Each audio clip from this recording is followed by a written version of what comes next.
लोग अब फिर से देखते हैं आज का ये वीडियो में। आप लोग को पिछले वीडियो में तो पूरा नहीं करवा चुके थे, है ना। तो अब हम लोग मूल्य निकालना जो सीख रहे थे, है ना। यानी कि द्विघात समीकरण का जो मूल्य निकालना हम लोग सीखते थे, उसके यानी कि द्विघात समीकरण का हम लोग जो मूल्य निकालना सीख रहे थे, है ना, उसको हम लोग फिर से एक विधि छूट गया था, उसमें हम लोग उस विधि को लेकर के आए हैं अभी।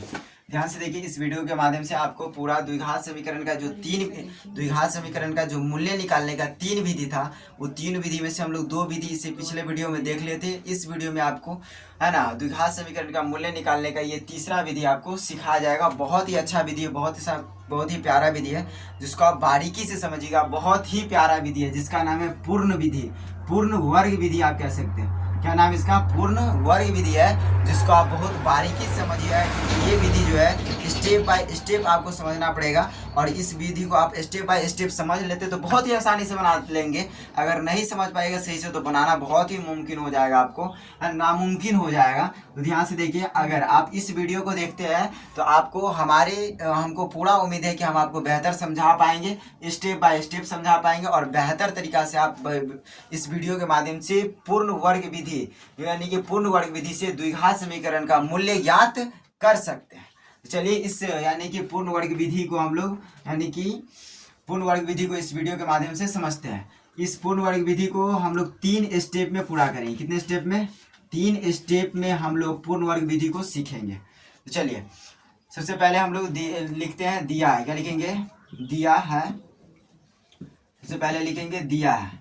दिया क्या गया है यहाँ पे? ध्यान से देखिए, दिया क्या गया है। यहाँ पे एक आपको द्विघात समीकरण दिया होगा, क्योंकि आपको निकालना किसका है? द्विघात समीकरण का मूल्य याद करना है ना। तो द्विघात समीकरण क्या दिया? 2x² माइनस 5x प्लस में 3 बराबर में 0। ये आपको एक द्विघात समीकरण दे दिया। अब इसका क्या है? आपको द्विघात समीकरण आपको ये दिया गया है, और इसके मूल्य का अस्तित्व हो तो उन्हें पूर्ण वर्ग विधि द्वारा क्या करें? इसका यानी पूर्ण वर्ग विधि द्वारा ज्ञात करना है। इसका मूल्य ज्ञात करना है किस विधि द्वारा? पूर्ण वर्ग विधि द्वारा। ये आपको समीकरण दिया, द्विघात समीकरण दे दिया गया है। इसका मूल्य ज्ञात करना है किन विधि द्वारा? पूर्ण वर्ग विधि के द्वारा इस द्विघात समीकरण का मूल्य ज्ञात करना है। तो चलिए हम लोग 3 स्टेप में बस क्लियर कर देंगे हम लोग इसको, है ना। चलिए इसको हम लोग शुरू करते हैं। देखिए ध्यान से क्या कह रहा है। पहले स्टेप आपको क्या करना है? पहले यहाँ पर हम लोग इसका मानक रूप को लिखते हैं। द्विघात समीकरण ax² प्लस में bx प्लस में c, है ना। इस द्विघात समीकरण को हम लोग पूर्ण वर्ग विधि से मूल्य ज्ञात अभी करेंगे, है ना।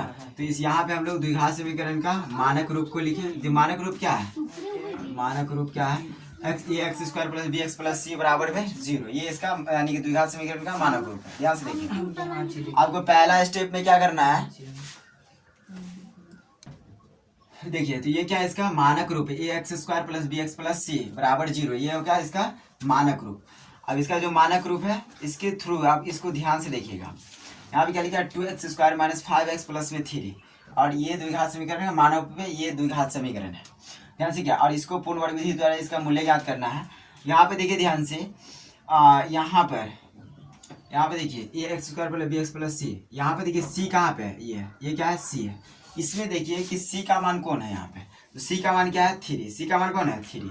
यानी कि c का मान किसको कहेंगे? अचर वाले को। जिसमें सिर्फ अचर ही हो उसको क्या कहेंगे? c का मान कहेंगे। तो इसमें सिर्फ अचर कौन है? ये है। इसमें अचर दोनों है, इसमें अचर दोनों है। अचर वाला सिर्फ कौन है? e है। तो इस c का मान हुआ। किसका मान हुआ? c का। c के मान को आपको पहले स्टेप पे क्या करना है? यानी कि अगर LHS पार्ट में हो तो उसको कहा RHS पार्ट में हो तो उसको कहाँ भेज देंगे? LHS पार्ट में भेज देंगे। कहाँ पे भेज देंगे? c के मान को, यानी कि जो अचर हो, अचर को कहाँ भेज? अचर के मान को क्या करना है? LHS की तरफ हो। किसकी तरफ? इधर हो, यानी कि LHS की तरफ हो। उसको किस तरफ भेज देना है? RHS की तरफ भेज देना है। यानी कि यहाँ पर हम लिखेंगे अचर मान को दाएं तरफ रखने पर, आपको पहले स्टेप क्या करना है, देखिए ध्यान से, पूर्ण वर्ग विधि सबसे पहला स्टेप आपको क्या करना है, जो अचर है द्विघात समीकरण में जो अचर है उसको बाएं साइड से उठा करके किस साइड भेज देना है, दाएं साइड भेज देना है, यानी कि अचर मान को दाएं तरफ क्या कर देना है, रख देना है। तो 2x² है ना माइनस 5x, इधर में देखिए इधर ये वाला है अचर, यानी कि इधर प्लस की तरफ है तो बराबर की उस साइड भेजते तो क्या हो जाएगा, माइनस की तरफ हो जाएगा, यानी कि इधर प्लस है तो उधर जाएगा तो क्या हो जाएगा, माइनस हो जाएगा। 2x² माइनस 5x बराबर -3 हो गया। तो हम लोगों ने अचर वाला को यानी कि क्या बोलते हैं उसको, LHS पार्ट में था उसको हम लोग RHS पार्ट में भेज दिए। चलिए अब हम लोग यहाँ से आगे देखते हैं। पहला स्टेप देख लिए है ना, पहला स्टेप में क्या किया, अचर मान को बाएं साइड से उठा करके दाएं साइड रख दिए। दूसरी स्टेप देखो क्या करना है। अब दूसरी स्टेप देखिए, x² का गुणांक मानक रूप में देखिए, x² का गुणांक किसको कहते हैं, x² का गुणांक यानी कि a के मान को कहते हैं। यहाँ पे देखिए x² का गुणांक क्या हो जाएगा, 2। तो x² के गुणांक से क्या लिखेंगे, x² के गुणांक क्या लिखेंगे, x² के गुणांक से दोनों तरफ, x² के गुणांक से दोनों तरफ भाग करने पर, क्या करने पर, भाग करने पर, x² के गुणांक से दोनों तरफ क्या करने पर, भाग करने पर। आपको देखो पहला स्टेप में क्या था, अचर मान को दाया से बाया से दाया की तरफ भेज देना था, और दूसरा स्टेप में क्या करना है, x² के गुणांक से है ना दोनों तरफ मतलब दोनों तरफ क्या करना है, भाग देना है। दोनों तरफ मतलब कि LHS पार्ट में भी और RHS पार्ट में भी x² का जो गुणांक होगा उससे भाग देना। तो x² का गुणांक कितना है, 2, तो 2 से दोनों तरफ भाग दो, x² बटा में 2 हो गया -5x बटा में हो गया 2 बराबर -3 बटा में हो गया 2, भाग दे दिए। अब चलिए इसको थोड़ा सा सॉल्व कर लेते हैं। यहाँ से सॉल्व करेंगे तो 2 से 2 कटेगा, इधर तो कटने वाला है नहीं। अब क्या बचा इधर, x² माइनस में 5x बटा में कितना बच गया 2 है ना, और बराबर कितना है -3 बटा 2 बचा। इसको ऐसे लिख लीजिए, 5 बटा 2 इंटू x बराबर कितना आ गया, -3 बटा 2 आ गया, इतना आ गया। ये हम लोगों ने दूसरे स्टेप के माध्यम से यहाँ तक हम लोग पहुँच चुके हैं। अब देखिए इसके आगे आपको क्या करना है, इसके आगे क्या करना है, आप लोग क्वेश्चन ऊपर लिख लीजिए, हम ऊपर वाले मिटा रहे हैं।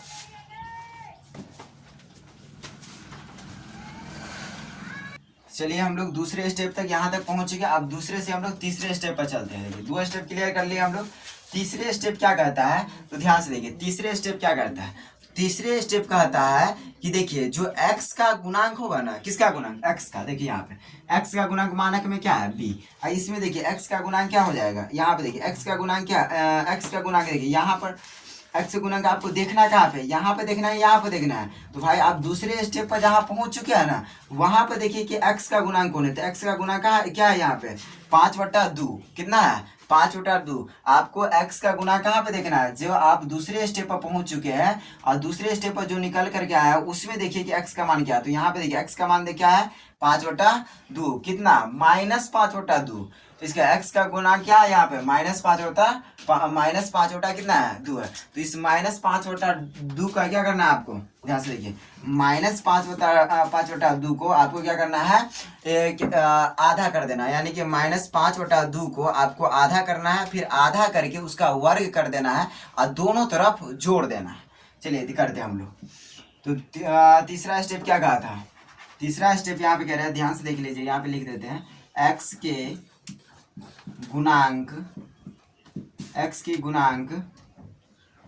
गुणांक के आधा के वर्ग से x² के गुणांक को, x² के गुणांक को आधा, x² के गुणांक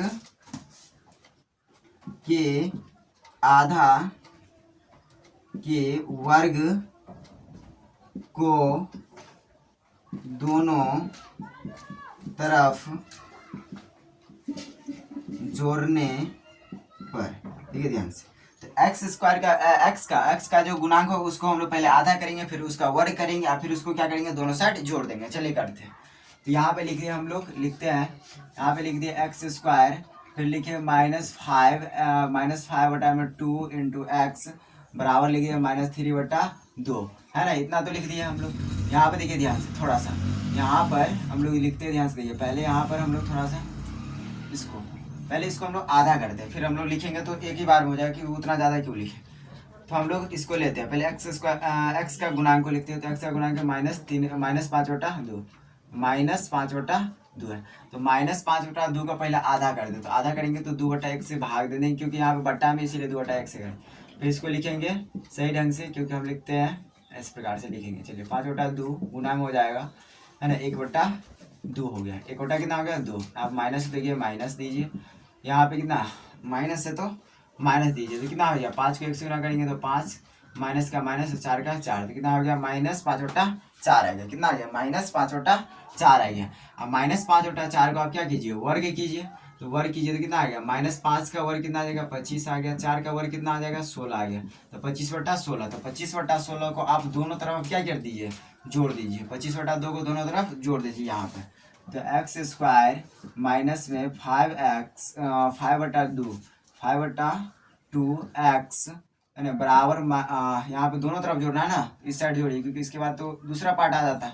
इस साइड यहाँ पे जोड़ दीजिए, 25/16 हो गया, बराबर में -3/2 और प्लस में कितना करना है 25/16 करना है। ठीक है, दोनों साइड हम क्या किए, एक्स का जो गुणांक था उसको हम लोग आधा किए, आधा करने उसका वर्ग किया, फिर दोनों साइड उसको जोड़ दीजिए। तो जब लिए, अब जोड़ दिया तो आगे बढ़ते हैं हम लोग। ध्यान से देखिए, अब यहाँ से आगे बढ़ने के लिए आपको एक फार्मूला याद, दो फार्मूला, एक है तो a+b का होल स्क्वायर, जो है a+b का होल स्क्वायर क्या होता है, a² प्लस में 2ab प्लस में b², है ना। दूसरा फार्मूला कि a-b, यानी कि x² माइनस में 2ab प्लस में क्या हो जाएगा b², है ना। ये फार्मूला दोनों यूज करना है। देखिए ध्यान से, पहला वाला जो a+b का होल स्क्वायर, उसमें सिर्फ है प्लस प्लस ही है, a² है प्लस 2ab है प्लस b²। ऊपर वाला में सिर्फ प्लस प्लस है, माइनस, इसे नीचे में देखिए a² माइनस b, a-b का होल स्क्वायर, तो a² माइनस 2ab प्लस में b²। नीचे वाला में देखिए, ऊपर वाला सिर्फ प्लस प्लस, नीचे वाला क्या है प्लस माइनस दोनों है। अब यहाँ पर देखिए कि यहाँ इस साइड में देखिए आप, तो इस साइड में क्या सिर्फ प्लस प्लस है या प्लस माइनस दोनों है। तो यहाँ पे देखिए, यहाँ पे माइनस भी है और प्लस भी है, तो प्लस माइनस दोनों है।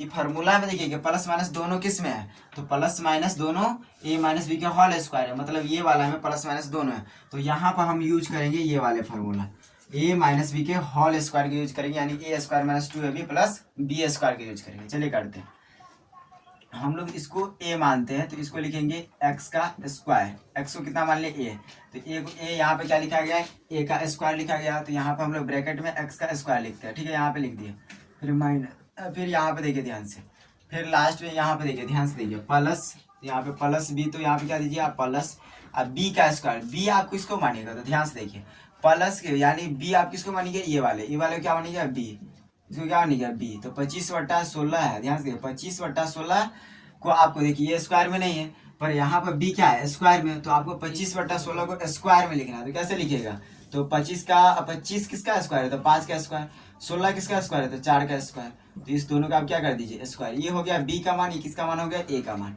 अब देखिए बीच में क्या लिखा गया -2 है, तो माइनस का माइनस, 2 का 2, a कितना है x, तो x दिए x, अब b कितना है 5/4, तो गुना में 5/4 दे दिए। अब चलिए इसको देखिए ध्यान से, अब आपको यहाँ से क्या करना है, इतना हो गया। अब यहाँ से आगे हम लोग इधर देखिए बराबर लिखेंगे, इधर वाला काम हो गया। अब यहाँ पे देखिए ध्यान से, अब इधर आपको सॉल्व करना है, यहाँ पे क्या बटा बढ़ के जोड़ दिया गया, तो 2 और 16 का लोग तो हम 16, 2 का 8 से भाग, 2 के 16 में भाग देंगे तो 8, 8 को -3 से गुना करेंगे तो -24 हो गया, प्लस का प्लस, 16 को 16 से भागेंगे 16, और 1 से गुना करेंगे 25 तो 25, -24 और प्लस इधर कितना है 25, अब बटा में 16 है। ठीक है, अब यहाँ पे देखिए इस फार्मूला को हम लोग किस पे लाए हैं, a-b के होल स्क्वायर या a+b के होल स्क्वायर, तो a-b के होल स्क्वायर पे गया है। a-b के होल स्क्वायर में देखिए ध्यान से, मतलब कि ये वाले, मतलब ई जो है, ध्यान से देखिए a-b के होल स्क्वायर क्या है, a² में 2ab प्लस b, ऐसा लिखा है, मतलब ई वाला जो लिखा गया किस रूप में लिखा गया, इस रूप में लिखा गया। तो हम इसको अब कैसा लिखेंगे, ऐसा लिखेंगे, क्या लिखेंगे, ऐसे लिखने के लिए हम a किसको माने थे, इसको यहाँ पे लिखेंगे हम लोग x, और b किसको माइनस, तो माने b किसको माने थे 5/4, तो क्या लिखेंगे 5/4 लिखेंगे। फिर इस सब का क्या कर देंगे होल स्क्वायर, बराबर -24 में से +25 को क्या करना है घटाना है, तो प्लस में से माइनस घटेगा ना, बड़का छोटा, तो बड़का क्या 25, 25 में से -24 क्या कितना हो जाएगा, एक बटा में कितना हो गया 16, कितना हो गया 16 हो गया। अब यहाँ से आपको ध्यान से देखना है क्या करना है, इसको हम लोग मिटाते हैं, ध्यान से देखिए। अब यहाँ पे देखिए ध्यान से, अब आपको क्या करना है, अब यहाँ से आगे ध्यान से थोड़ा सा दिमाग लगाना है। या इधर की तरफ, अब इधर तो इधर हम लोग करेंगे तो फिर कहाँ पहुँचेंगे, इधर ही पहुँच जाएंगे, इधर हमको पहुँचना है। अब यहाँ से क्या करना है, आपको स्क्वायर को हटाना है, स्क्वायर को यहाँ से करना है हटाना है, स्क्वायर को इधर से हटा करके बराबर उस साइड भेजना है। इसको हटाइए, x माइनस 5/4 इधर से स्क्वायर हटाए बराबर के इस साइड भेजे, तो इधर स्क्वायर तो बराबर के उस साइड आएगा, तो रूट 1/16 का रूट हो गया, रूट 1/16 हो गया। अब यहाँ पे देखिए ध्यान से, x का x -5/4 हो गया बराबर, a का वर्गमूल कितना हो जाएगा 1, 16 का वर्गमूल कितना हो जाएगा 4। अब संख्या को संख्या की तरफ भेजिए, x बराबर कितना हो गया 1/4, इधर क्या हो गया प्लस 5 बटा कितना हो जाएगा 4, x बराबर 4, 4 का लघुत्तम कितना हो जाएगा 4, 4 को 4 से भाग देंगे 1 प्लस का प्लस, 4 के 4 से भाग देंगे 1, 1 को 5 से गुना करेंगे 5, कितना आ गया 6, 6 बटा कितना आ गया 4, 6 बटा कितना हो जाएगा 4, फिर 2 दूनी 4, 3 दूनी 6, तो x बराबर कितना आ गया 3/2 आ गया, 3 बटा कितना आ गया 2, x का मान कितना आ गया 3/2। तो ये x का मान देखिए, x का मान कितना है, x का मान आ गया यहाँ पर आपको 3/2 आ गया, कितना आ गया ध्यान से देखिए, x का मान जो आ गया आपका 3/2 आया, ध्यान से देखिए, चलिए ध्यान से देखिए। तो यहाँ पे एक चीज लिखना भूल गए थे, यहाँ पे प्लस माइनस दोनों होगा, क्या होगा प्लस माइनस दोनों में आएगा। तो एक बार हम लोग यहाँ पे प्लस में लिए हैं, यानी कि प्लस में लिए क्या होगा, यहाँ पे अल्फा बराबर लिखे, किसके बराबर यहाँ पे लिख देते हैं हम लोग ध्यान से, देखिए एक्स बराबर एक का मान, देखिए एक्स में एक का मान, एक बार कितना है एक्स में हमारा ये मान आ गया, ठीक है ना। एक्स का मान प्लस में कितना आया हमारा 3/2 आया, फिर हम लोग माइनस में लेते हैं एक्स का मान, यानी कि अब हम लोग लिखेंगे बराबर, यहाँ से देखिए 1/4 किस में रहेगा माइनस में, इधर ये माइनस इधर आएगा तो क्या हो जाएगा प्लस में 5/4 हो गया। एक बार हम लोग देखिए यहाँ पे समझिए थे इसे, यहाँ पे एक बार हम लोग प्लस में लिए, ये चिन्ह बदलेगा तो प्लस में जाएगा ही जाएगा, यहाँ पर हम 1/4 के एक बार प्लस में लिए हैं, अब यहाँ पर हम एक बार माइनस में लेते हैं। तो x बराबर लिखेंगे हम लोग 4, 4 के मतलब 4, 4 को 4 से भाग देंगे 1, 1 को -1 से गुना करेंगे तो -1, क्योंकि यहाँ पर माइनस है, तो देखिए माइनस, अब फिर प्लस का 4 दिया, 4 से भाग देंगे 1, 1 को 5 से गुना करेंगे 5, x बराबर -4 में से +1 जाएगा, तो यानी कि प्लस में माइनस होता है, 5 में से 1 जाएगा कितना बचेगा 4, +4 बटा कितना हो गया 4, 4 को 4 से हम लोग काटेंगे तो कितना बचेगा 1, तो x का मान कितना आ गया 1। यहाँ पर देखिए ध्यान से, यहाँ पर x का मान कितना आ गया हमारा, x का मान 1 आ गया 1, और दूसरा यहाँ पे देखिए ध्यान से, यहाँ पे लिख देते फिर से, x का मान हो गया 1, दूसरा मान हो गया 3/2 हो गया, ये हो गया हमारा आंसर। ध्यान से देखिए, तो इस प्रकार से आप निकाल सकते हैं द्विघात समीकरण, है ना, द्विघात समीकरण के मूल्य ज्ञात कर सकते हैं पूर्ण वर्ग विधि से। ये कौन सा विधि है, पूर्ण वर्ग विधि। कौन सी विधि है, पूर्ण वर्ग विधि। मतलब इस प्रकार से आप द्विघात समीकरण का मूल्य ज्ञात कर सकते हैं पूर्ण वर्ग विधि से। इतने आसान तरीका से आप सही पूरे कैलकुलेट करके पूरे सही तरीका से आप निकाल सकते हैं। समझिए बात को, तो आपको स्क्रीनशॉट लेना होगा, ले लीजिएगा। चलिए हम लोग आगे बढ़ते हैं। चलिए, तो आपको कुछ एग्जांपल्स दे दिया है जिसको आपको सॉल्व करके आप आंसर भेजिएगा कमेंट सेक्शन में। 2x² प्लस में x - 4 बराबर 0। दूसरा है, ध्यान से देखिए, 4x² प्लस में हो जाएगा +4√3x, है ना, और प्लस में 3 बराबर 0। इन दोनों का आपको बताना है कमेंट सेक्शन में, इसी विधि के द्वारा, पूर्ण वर्ग विधि के द्वारा बताना है। एक बात और ध्यान में रखिए, ध्यान से देखिए, जब कभी भी आपको डायरेक्ट बोले मूल्य ज्ञात करने के लिए, तो आप तीनों विधि में किसी से कर सकते हैं, गुणनखंड से भी, या आप कर सकते हैं द्विघात सूत्र से भी, या आप पूर्ण वर्ग विधि से भी कर सकते हैं। तीनों में से किसी से कर सकते हैं। या आपको बोले सिर्फ किसी बोले कि कोई द्विघात समीकरण दे दिया, बोले कि इसको गुणनखंड विधि के द्वारा निकाले, तो आप सिर्फ गुणनखंड से निकाल सकते हैं। अगर दूसरा से निकाले तो गलत हो सकता है। अगर आपको बोले द्विघात सूत्र से सिर्फ निकालने के लिए, तो आप द्विघात सूत्र से ही निकालिए। अगर बोले आपको पूर्ण वर्ग विधि से ही निकालिए सिर्फ, तो पूर्ण वर्ग विधि से निकालिए। धन्यवाद को। अगर बोले डायरेक्ट आपको मूल्य ज्ञात करे, तो तीनों में से कोनो, अगर तीनों में से किसी एक का नाम दे तो उसी विधि से निकालिए। ठीक है, तो अभी तक के लिए इतना ही रहने देते हैं हम लोग। अब मिलते हैं अगले क्लास।